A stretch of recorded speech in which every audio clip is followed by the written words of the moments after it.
क्या आप जानते हैं कि एक बार भगवान जगन्नाथ ने अपना भव्य नंदी घोषा रथ छोड़कर एक भक्त के रेत से बने छोटे से रथ पर विराजमान होने की मान्यता है?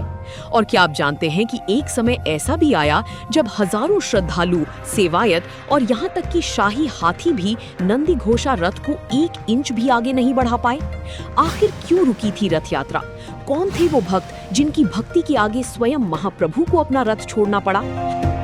आइए जानते हैं पूरी रथ यात्रा की सबसे प्रसिद्ध और भावुक कथाओं में से एक, जब बलराम दास को रथ से दूर कर दिया गया। पुरी की रथ यात्रा केवल एक भव्य उत्सव नहीं, बल्कि भगवान जगन्नाथ और उनके भक्तों के अटूट प्रेम की अनेक कथाओं से जुड़ी हुई है। इन्हीं में से एक कथा ओडिशा की पंचसखा में शामिल महान कवि संत बलराम दास की है।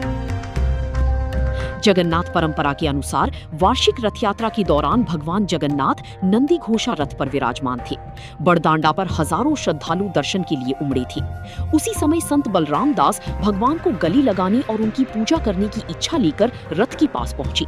लेकिन मान्यता है कि तत्कालीन धार्मिक परंपराओं का हवाला देती हुई मंदिर की सेवायतों ने उन्हें रथ पर चढ़ने से रोक दिया। कहा जाता है कि बार बार विनती करने के बावजूद उन्हें सार्वजनिक रूप से रथ से दूर कर दिया गया। इस अपमान से व्यथित होकर बलराम दास बांकी मोहाना के समुद्र तट पर पहुंच गए। वहां उन्होंने रेत से भगवान जगन्नाथ, भगवान बलभद्र और देवी सुभद्रा की प्रतीक स्वरूप 3 छोटी-छोटी रथ बनाई और पूरी श्रद्धा के साथ भगवान से उन रथों पर विराजमान होने की प्रार्थना की। जगन्नाथ परंपरा में मान्यता है कि भगवान ने अपने भक्त की निष्कपट भक्ति स्वीकार की और अपने भाई बहनों के साथ उन रेत के रथों पर प्रकट होकर उनकी पूजा स्वीकार की। इसी समय पुरी में एक आश्चर्यजनक घटना घटी। मान्यता है कि हजारों श्रद्धालुओं, मंदिर सेवायतों और यहाँ तक कि शाही हाथियों के प्रयास के बावजूद नंदी घोषा रथ अपनी जगह से नहीं हिला। उस रात गजपति महाराज को दिव्य स्वप्न में भगवान जगन्नाथ के दर्शन हुए।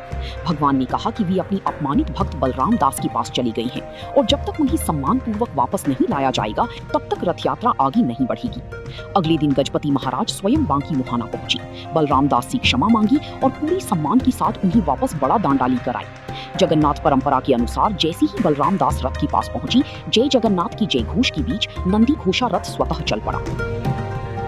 तब से ये कथा रथ यात्रा की सबसे प्रेरणादायक परंपराओं में गिनी जाती है। ये केवल एक कथा नहीं, बल्कि एक संदेश भी है कि भगवान जगन्नाथ के लिए किसी व्यक्ति की सामाजिक स्थिति, प्रतिष्ठा या कर्मकांड नहीं, बल्कि उसकी सच्ची श्रद्धा, विनम्रता और अटूट भक्ति सबसे अधिक महत्वपूर्ण है।